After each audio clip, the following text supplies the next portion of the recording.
DJ Shubham Sumerpur.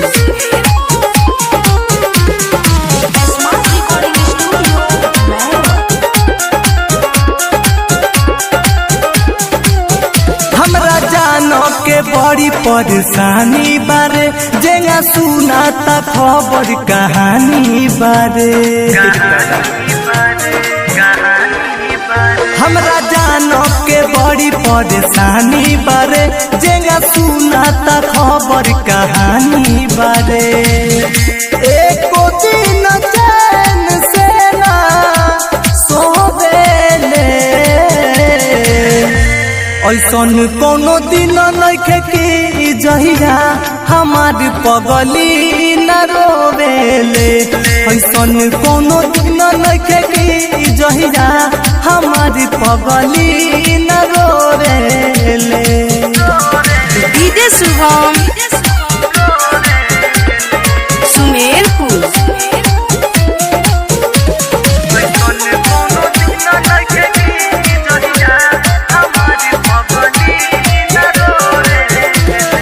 कौवी रतिया में फोनवा से बात कहत रहवी कुछु हमरा नइखे बुझा।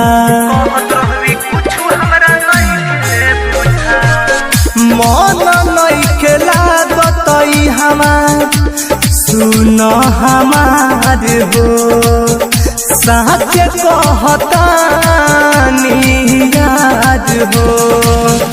बनी के पागल हमके जो हेले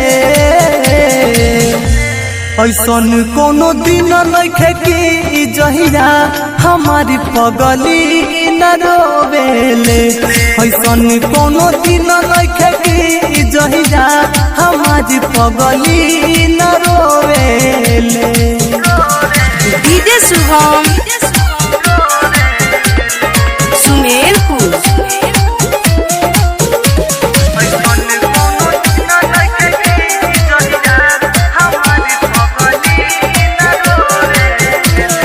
राइटर गुडू संगे ली जाबहो कसहू यहाँ से तू भागाबहो।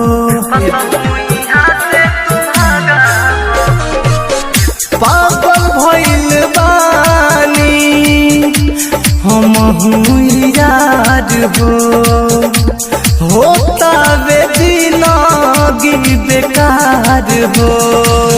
हमारे इराद में खोले हो ऐसन कोनो दिन नइखे कि जहिया हमार पगली न रोवेले। ऐसन कोनो दिन नइखे कि जहिया हमार पगली न रोवेले।